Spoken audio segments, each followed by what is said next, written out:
Recently, Global Hunger Index has been published, in which India ranks 111 out of 125 countries.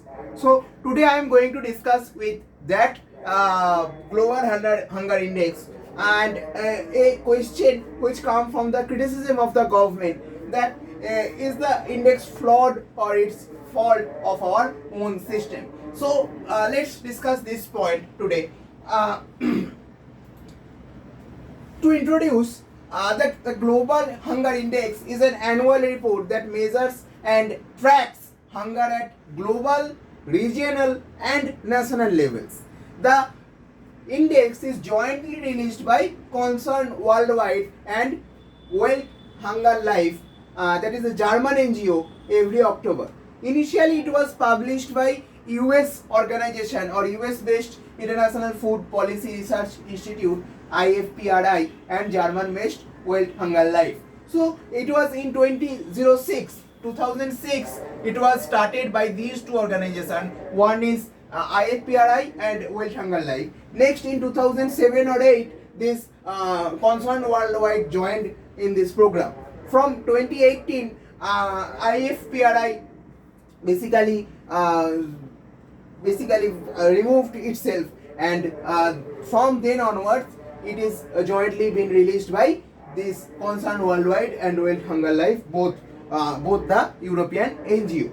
Okay, now India ranks 111 out of 125 countries, as I have already told in the Global Hunger Index, with its progress against hunger nearly halted since 2015, reflecting a global trend. Okay, the Union government though contested that India's performance for the third year in a row, and government is criticizing the policy methodology or the methodology used by the index. Afghanistan, Haiti, and 12 sub-Saharan countries perform worse than India on the GHI, and even Pakistan also, and India's other neighboring countries are also above in the ranking than India. India's ranking is based on the Global Hunger Index score of 28.7 on a 100-point scale, where 0 is the best score, that is no hunger is there if any country scores 0, like the case of China. In case of China, China is among the top 5 list in the index, and its score is near the 0 also, and 100 is the worst. Okay, this categorizes India's severity of hunger as serious also. The GHI score is based on a formula which combines 4 indicators. So what are the 4 indicators? These are undernourishment, child stunting, child wasting, and child mortality. So note that out of these four parameters, 3 are related to child basically. Okay, 3 are related to basically children. Next, come to some definition which you should know also, that what's the definition of hunger in international context. Hunger is usually understood to refer to the distress associated with a lack of sufficient calories. Okay, the FAO defines food deprivation or undernourishment as the habitual consumption of too few calories to provide minimum dietary energy an individual requires to live a healthy and productive life, given that person's sex, person's age, stature, and physical activity level. Next come to the definition of undernutrition, that goes beyond calories and signifies deficiency in any or all of the following, like energy, protein, and or essential vitamins and minerals. Undernutrition is the result of inadequate intake of food in terms of either quantity or quality, poor utilization of nutrients in the body due to some infections or other illnesses, or a combination of all these immediate causes. These in turn result from a range of underlying factors including household food insecurity, inadequate maternal health or childcare practices, or inadequate access to health services, safe water and sanitation.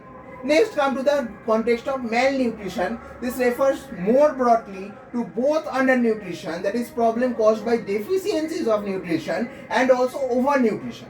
Overnutrition is the problem caused by unbalanced diet that involves consuming too many calories in relation to requirements with or without low intake of micronutrient rich foods.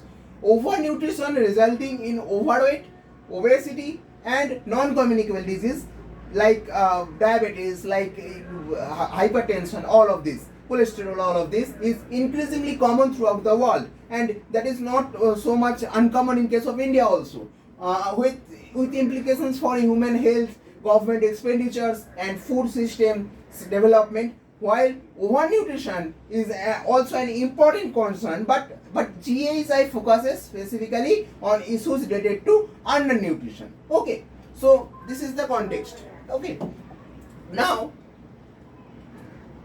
come to the parameters, on which parameters this index is calculated. Each country's GASI scores are calculated based on 4 parameters or that capture a multidimensional nature of hunger. So what are the 4 parameters? One is undernourishment, okay, the share of the population whose caloric intake is insufficient, okay, those are called under the category of undernourishment. Okay, next, child stunting. Child stunting means the share of children under the age of 5 who have the low height for their age, reflecting chronic undernutrition for themselves. Okay, next, child wasting. Child wasting means the share of children under the age of 5 who have low weight for their height, reflecting to the undernutrition, acute undernutrition, so as to say.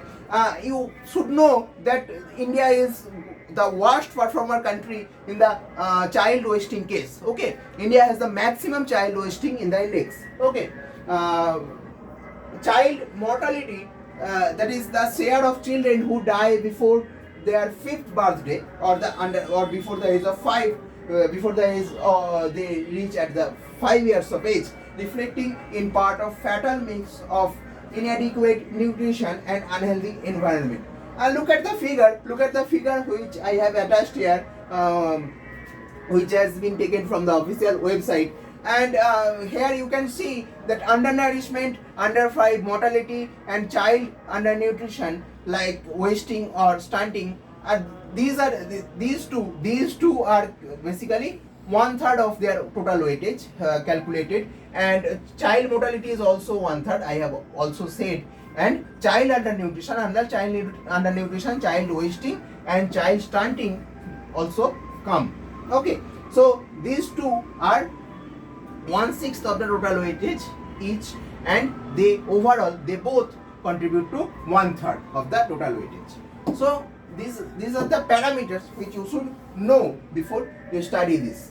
So this is the picture. This is the picture which I already have showed you. And look at the severity of hunger scale of GASI, where lower than 9.9 score means it is low hunger there. And India is in this category. India is in this category where between the range of 20 to 34.9. So it is a serious scale of hunger in case of India, and more than 50 is extremely alarming. Okay, so this is the picture which you should collect information from.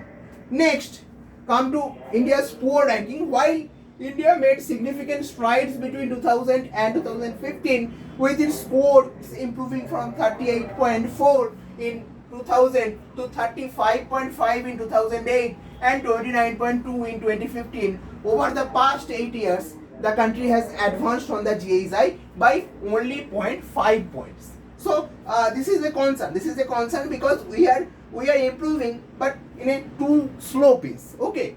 So in 2000, 2008 and 2015, GASI scores are the only data that can be used for valid comparisons over time. Where if we compare with the China, the statistics of China has improved a lot. Okay, not at the slow pace like India. India's performance mirrors a global trend also. The 2023 GHI score for the world, the average score is 18.3. Okay, which is considered moderate hunger. However, it is only 1 point below the world's 2015 GHI score, that was 19.1 and less than 20. Globally, the share of people who are undernourished, which is one of the indicators used in index, actually rose from 7.5% in 2017 to 9.2% in 2022, reaching about 735 billion. So this much number of people are undernourished in the global level. Okay. So next, come to the context of India. India's Ministry of Women and Child Development questioned the index and called it flawed measure of hunger that does not reflect India's true position.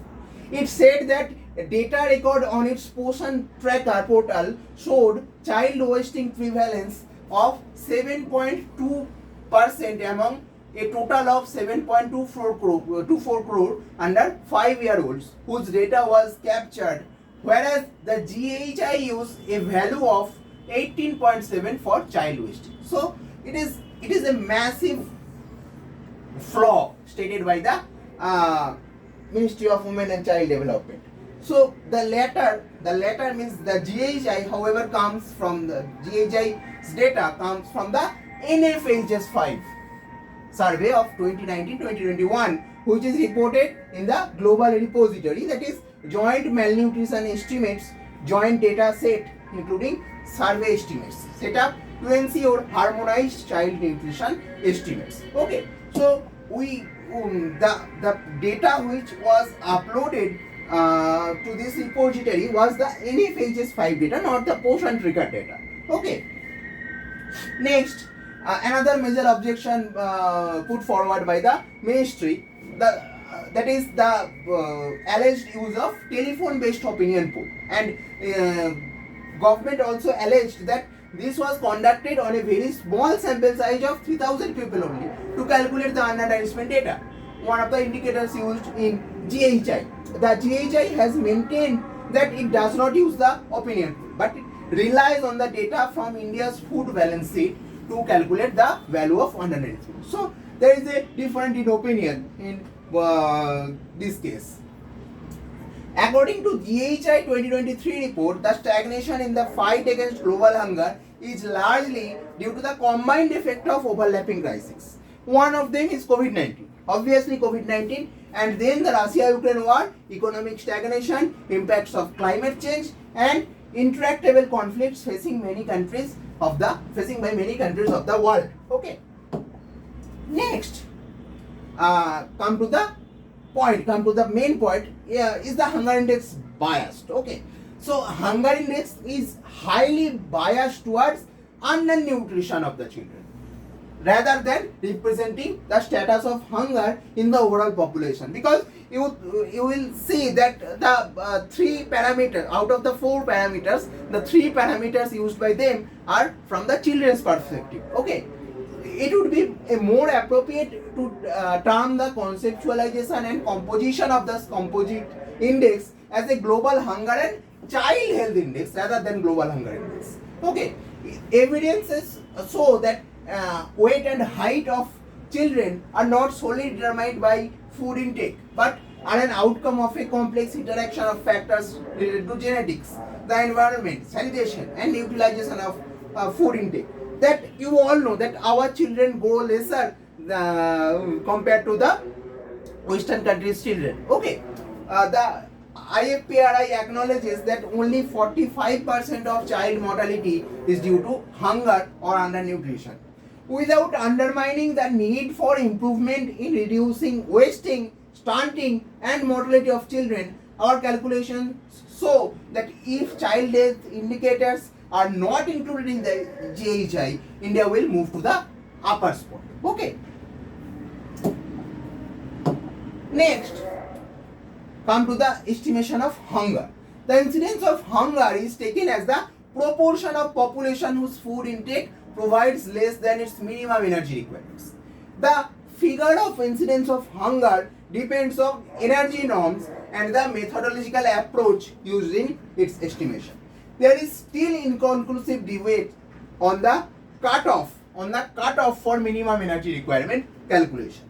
At a global level, FAO has an average norm of 1800 kilocalorie, while the ICMR NIN, that is Indian Council of Medical Research and National Institute of Nutrition, specified average norm of 2400 kilocalorie for rural areas people and 2100 kilocalorie for urban areas people.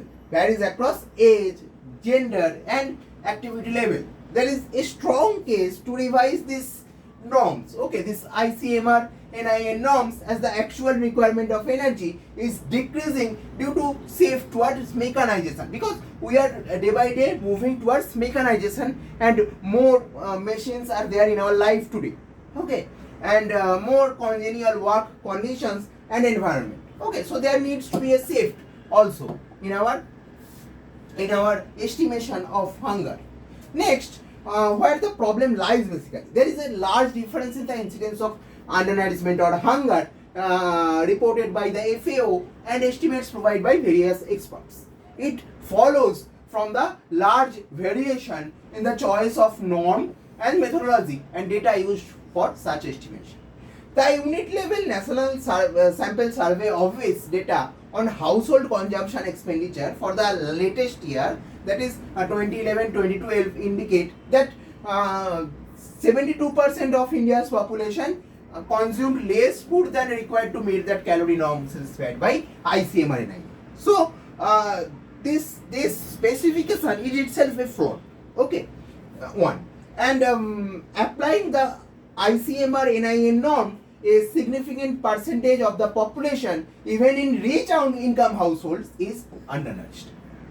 So that's why I am saying that this ICMR NIN system or specification is flawed. Or not me, the experts are also saying that. This shows that either ICMR NIN norm is on the higher side, or these people voluntarily chose to eat less than what the ICMR NIN consider normative. Okay, so either both of the two is the case. Okay, next, if we apply the FAO norm to the household consumption data of the NSSO, the proportion of the population with calorific deficit was 37.32% in 2004-05 and 29.55% in 2011-12. On the other hand, the FAO State of Food Security and Nutrition in the World Report has placed the incidence of undernourishment in India at 20.9% for 2004-06 and 17.5% for 2010-12. The much lower estimate here is because it overestimates the proportion of food crops used as food and underestimates the share going for non-food crops uses such as feed and industrial uses. Okay, so that's the case of estimation problem. Next, how to avoid confusion. The FAO approach underestimates hunger and undernutrition in those countries where exact and up-to-date estimates of food output diverted to non-food uses are not available. Okay, the FAO norm applied to NSSO data on household consumer expenditure indicates that in 2011-12, about 30% of India was undernourished or suffered from hunger as per UN definition of hunger. To avoid confusion about the status of hunger and undernourishment, India should regularly prepare and publish official estimates of hunger like that of the poverty. It will also help in tackling hunger. Okay, so this is the only way to avoid confusion and avoid the criticism also. Now, is India on the right track? Yes, India seems to be on the right track to almost abolish poverty in the next 5 to 10 years. That means India will almost abolish its poverty in this 10 years or 5 years time period. On hunger, at least in terms of food availability, India has also done well. The Green Revolution turned India from a ship to mouth economy to the largest exporter of rice now. Okay, it has also enabled India to give free rice or wheat to more than 800 million people under the PM Garib Kalyan Yojana, thus improving their economic access to basic staples. India has also experienced the white revolution and emerged as the largest producer of milk, with the US coming at the number 2 with just 102 metric ton of milk production, where India produces 222 metric ton of milk. So there is a large gap between the number 1 and number 2. Now look at the share of Indian unable to afford nutritious food, which I have taken from the Frontline website. Okay, so the percentage of population in crores in 2017 who were unable to afford healthy food was near the 80%, means 78 to 79%. This fell in 2018. Okay, near 72%, and I think, and then again a little bit fell in 2019, but in 2020 it rose. Okay, it can be due to the COVID-19 effect. Okay, and it in 2021 it again fell. Okay, next, undernourishment still on the table, which we cannot ignore. Malnutrition is still on the table, especially amongst the children below the age of 5. Okay, so we may criticize the GHI as the child hunger index or children hunger index, but this is the truth. Okay, that malnourishment is there, especially amongst the children under the age of 5. As per NFHS 5 2019-21, 32% of children were underweight, 35% stunted, and 19% of them wasted. Although India made reasonably good progress in reducing infant mortality from 57 per thousand in 2005-06 to 35 per thousand in 2019-21, the progress on other indicators of malnutrition is not very satisfying. This is a real challenge for the present government. The National Food Security Act 2013 made it incumbent on the state to provide basic cereals and grains to ensure that people do not go hungry or do not go to their bed hungry. Okay, schemes such as Poshan 2.0 seek to address the challenge of malnutrition in children, adolescent girls, and pregnant women. However, technical glitches remains. Bureaucratic hurdles are also there. Social and economic inequalities and gender discrimination, those prevent a large number of people from accessing these benefits from the government side. Okay, so this is the truth which we cannot ignore, or which is already there on the table. Now, among the troubling statistics of the NFHS 5 is one that relates to child nutrition. It found that 89% of children between the formative age of 6 to 23 months do not receive a minimum acceptable diet even, marginally better than 90.4% recorded in NFHS 4. Okay, marginally better, not too much better. The survey also flagged high rates of anemia across large section of children below 6 years, adolescent girls and boys, women between 15 to 49 years, including pregnant women. In recent years, scholars have directed attention towards the limitation of calorie intake-centric approach. They have underlined the importance of the addressing vitamins and micronutrient deficiency and alerted policymakers to the importance of women's empowerment also. So that's why government is distributing the fortified rice, okay, or food fortification program has been started by the government. Now women empowerment is the need of the hour. You all should agree with me that women empowerment is the need of the hour. And how women can be empowered in this case? Women's education beyond the 12th grade is a key determination of nutrition amongst children, as is access to better sanitation and more nutritious food. The upshot of all these for policymakers is the following: incentivize and improve the access and quality of education for women through liberal scholarship, especially after 10th grade to even master's level. This can give high returns, limiting family size and contributing to significantly to the nation's growth story. Okay, now come to another way forward. Next, we should focus on improving productivity in agriculture while making food more nutritious and the food system more climate resilient even, because the catastrophes related to climate change events or caused by climate change events are more frequent in these days. Okay, this will require doubling or even tripling the R&D expenditures in agriculture to make abundant food available at reasonably competitive prices. Putting export controls and stocking limits to push prices down is no better solution. Okay, these are defunct policies of the socialist Raj of 1960s when India did not have a foreign exchange to buy food. The Punjab Agricultural University, which played a yeoman's role in the spreading of the Green Revolution and still ranks at the top, can be roped in to usher in a new revolution of sustainable growth and more nutritious food in agriculture. Okay, so these are the way forward which you can state also.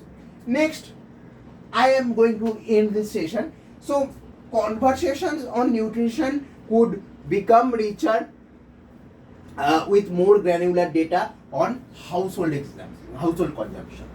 However, the country has not had any official estimate or per capita household spending in more than 10 years, because I am stating the data from the, or I am citing the data from 2011-12. Okay, the government junked the consumer expenditure surveys of 2017-2018, and the result of consumer expenditure survey 2022-2023 are not yet public.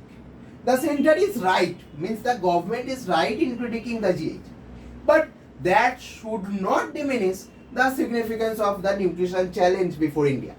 As a first step, it must bolster its information repositories. So here I want to conclude my session. Thank you very much for being with me. Stay mentally and physically fit. Bye.